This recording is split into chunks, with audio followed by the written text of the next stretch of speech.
Bonjour les amis, c'est un vrai bonheur que de se retrouver ici dans un lieu de mémoire important, d'une histoire très importante, celle de l'esclavage, de l'esclavagisme. Nous sommes ici aux archives départementales dans le cadre du mois des mémoires, le mois de mai et le mois des mémoires. Et la Charente-Maritime a choisi de s'y associer sur le thème des essentiels, des valeurs autour de cette triste histoire, mais qui a tendance avec le temps à syncoper, à suffoquer, à se reproduire, celle de l'esclavage en Charente-Maritime. Pourquoi dans ce lieu, Sylvie Marcilly, présidente du département, pourquoi dans ce lieu, ici aux archives départementales, et pourquoi ce projet? Alors pourquoi ce lieu? Tout d'abord, c'est parce qu'en fait ici on peut facilement relier l'histoire de la Charente-Maritime dans un contexte beaucoup plus national, voire international, qui est en fait le thème qui est abordé aujourd'hui, évidemment rendre les gens libres, puisque c'est bien de cela dont il s'agit à la base, et c'est d'ailleurs la thématique qui est abordée, ce sont les essentiels. L'essentiel, c'est l'essence même de l'humanité, c'est d'être libre. Et relié à la Charente-Maritime, évidemment, les archives... Abolition de l'esclavage comme thème. Il y a un décret fondamental, celui dont on disait il va tout régler, mais ça règle jamais rien, parce qu'il y a toujours dans le dos d'autres qui font autre chose.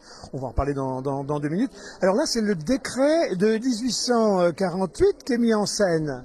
Oui, alors, comme toutes les grandes décisions qui sont prises dans le monde, à un moment on tape d'un coup de poing sur la table et on voit bien en fait que ce décret, le texte il est très court, il tient en une petite page, même pas un format A4, et là en fait on tape du poing sur la table pour dire à partir de maintenant ce sera comme ça. Abolition totale de l'esclavage. Alors forcément, quand on tape du poing sur la table, ça fait des remous jusqu'à ce que finalement ça devienne quelque chose de naturel. Même si, je le disais un petit peu tout à l'heure, même si aujourd'hui, il faut toujours faire des piqûres de rappel, et on le voit parce que très facilement un pays peut en envahir un autre et se dire, eh bien, j'impose ma dictature, j'ai mon diktat, et finalement les autres doivent se plier à ce que j'ai décidé moi, et c'est une privation de liberté, donc on peut dire que c'est finalement un asservissement. Quand on regarde les évolutions du monde, les gens jetés sur la route parce que le réchauffement climatique, parce que les incendies, parce que le manque d'eau, parce que les guerres, on a l'impression qu'il y a plus de sujets à nous faire craindre de voir ressurgir des exploiteurs, des exploitants, de pauvres gens qui sont jetés comme ça à la rue.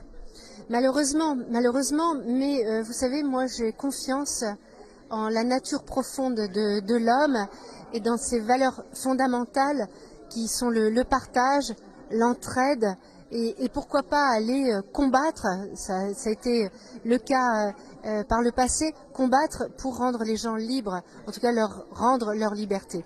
Donc voilà, c'est une belle expression aujourd'hui qui se manifeste à travers cette exposition des essentiels. En tout cas, c'est ici, c'est aux archives départementales à La Rochelle, dans le quartier universitaire. De très beaux documents qui ont été ressortis et qui donnent à voir comment, de façon très méprisante, on traitait comme un fait économique un humain, un enfant, voilà. Et tout ça ressurgit des archives d'ici. Et les amis, il faut se mettre ça dans la tête pour chaque jour, en allumant sa télé, quelle que soit la chaîne d'infos que vous choisissez, relativiser un peu tout ça et remettre un peu d'humanité au cœur de vos cœurs. Merci. Bon, merci à vous. Jean-Marc Ayrault, merci de votre visite. C'est pas l'ex-premier ministre qui nous visite, c'est le président de la Fondation pour la mémoire de l'esclavage. On a l'impression qu'on ne veut pas la perdre, cette mémoire. On la hisse toujours, mais que l'histoire bégaie sans cesse. Pendant que d'aucuns essayent d'avancer, d'autres sont prêts à réitérer l'histoire. Il faut qu'on recherche un peu dans notre histoire d'où viennent nos valeurs, nos principes qui font on est capable de vivre ensemble. La devise de la République, liberté, égalité, fraternité, ça vient pas de nulle part. Mais pour y arriver, c'est des siècles de combat. La Révolution française, c'est 1789, et 1789, c'est la Déclaration des droits de l'homme et du citoyen. Et pourtant, on n'a pas appliqué cette liberté aux esclaves, qui sont restés esclaves dans les colonies françaises. C'était pourtant la Révolution française. Donc il y a eu des révoltes dans les colonies, notamment à Saint-Domingue, avec Toussaint Louverture. Et puis il y a eu un mouvement qui s'est ensuite développé au sein à un moment de la Révolution était en train de prendre son envol, où des personnes comme l'abbé Grégoire ou Condorcet ont dit attends, on ne peut pas continuer comme ça. Il faut que la République soit en cohérence avec elle-même. Donc il a fallu attendre 1794 pour que l'esclavage soit aboli, mais c'était une victoire.